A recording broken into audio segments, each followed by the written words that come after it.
Cayman Islands State Senator Dan Wolf and Chief of Police Paul McDonald react to the Patriots Day Boston Marathon bombings, plus informational sessions for real estate agents and property owners. These stories on this episode of Barnstable Today. It's Tuesday, April 16th, 2013. I'm Sarah Colvin. 3 people are dead and more than 100 injured after a pair of explosions rocked the crowd in Copley Square Monday afternoon as runners finished the Boston Marathon. Cayman Islands State Senator Dan Wolf, who himself ran the race in 1981, reacts. You know, it's Patriots Day. I'm in the middle of reading. I got the galley of Nate Philbrick, his latest book. He wrote In the Heart of the Sea. He wrote a book called Bunker Hill, which is not actually being released until for about 2 or 3 weeks. And it really is about Lexington Concord. It's about Patriots Day and what it means. And I just literally last weekend finished reading that book. And, of course, that is all about what yesterday is. And then the marathon on top of that.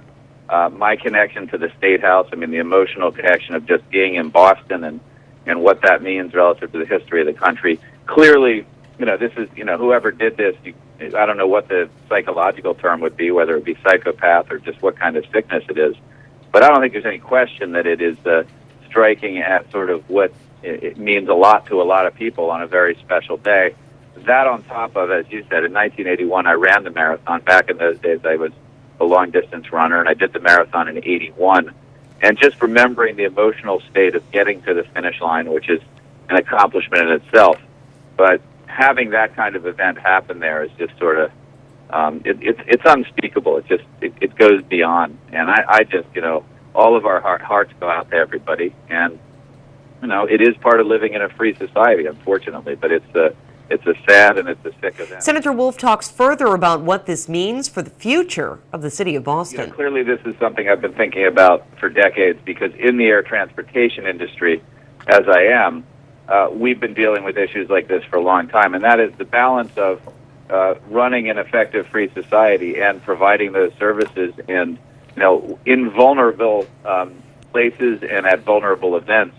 To what degree do we affect those? I am going to start answering that question with one of my favorite Ben Franklin quotes, which is, "They who can give up essential liberty to obtain a little temporary safety deserve neither liberty nor safety."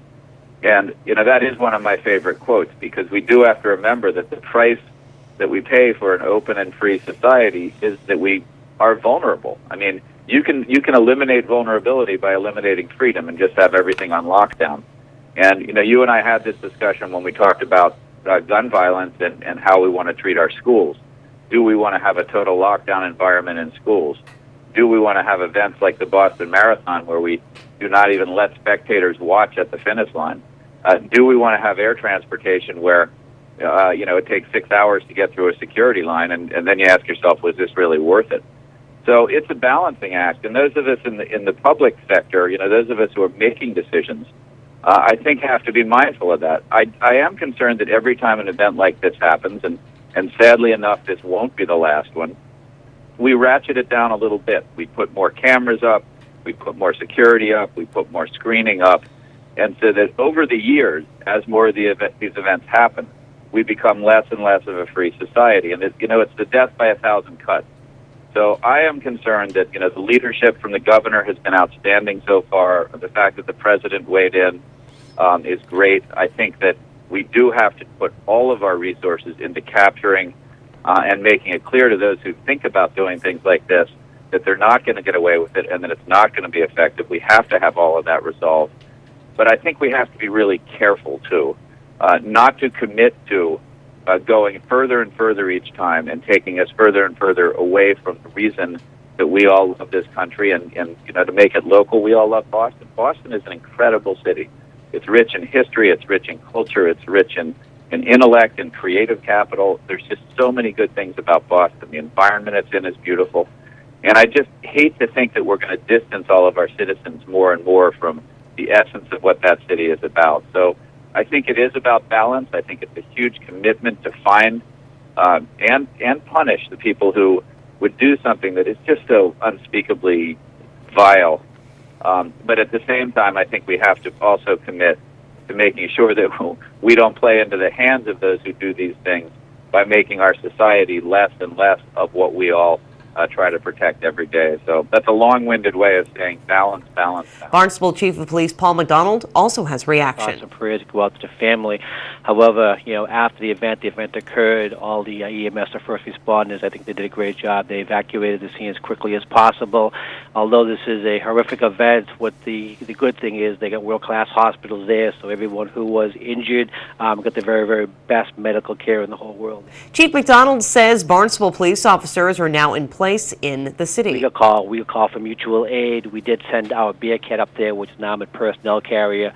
We set the vehicle up last night about 8 o'clock last night. And what they're doing with all those armored personnel carriers, they have SWAT teams from all over the state coming in to watch over and provide protection for certain assets they have throughout the city.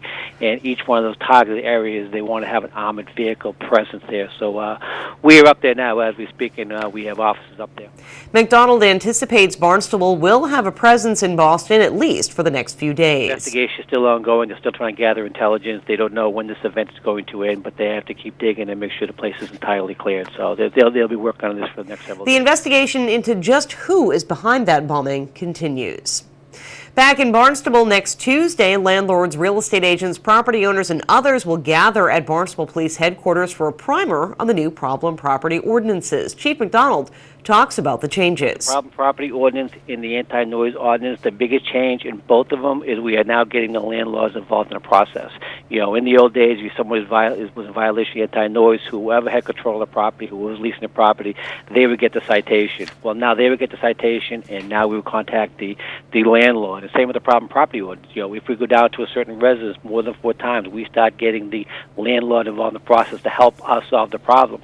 And the bottom line is, even if the problem exists, but if the landlord is working with us, if we are trying to come up with a common solution to solve this problem, then no one's going to be cited for anything. As long as there's an effort being made to correct the problem, we'll be satisfied. The chief says next week's meeting is all about information. And I just want everybody to know the goal is to have these changes result in the minimal impact on the landlords, and we are seeking some voluntary compliance with the bylaw changes. We're going to come up with some helpful hints on helping the tenants and the landlords, to live together and to reduce crime in these certain parts of these neighborhoods. And we have about a 45-minute presentation. We're going to go through each and every one and break them down, and then we're going to give hints on how they can, improve what they're doing and what they can expect from us, and they can tell us what they're going to be expecting from us, but we're not trying to use it as a punishing tool, and I think that's what people are looking at it. We're just looking at this as an educational aspect. That meeting is scheduled for 10 a.m. Tuesday, April 23rd at Barnstable Police Headquarters.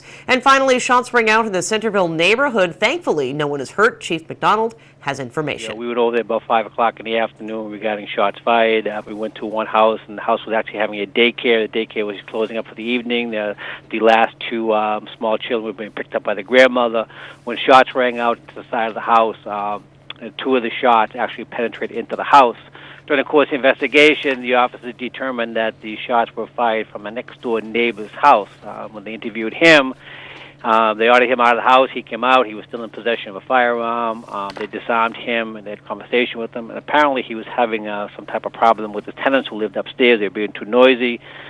So he, in his wisdom, decided to take out his pistol, and he fired 8 shots. 5 of them were at the fireplace. 3 of them penetrated his walls and with the neighbor's house. So he was subsequently arrested, and he faces multiple charges. But he's a very, very lucky man. No one got hurt.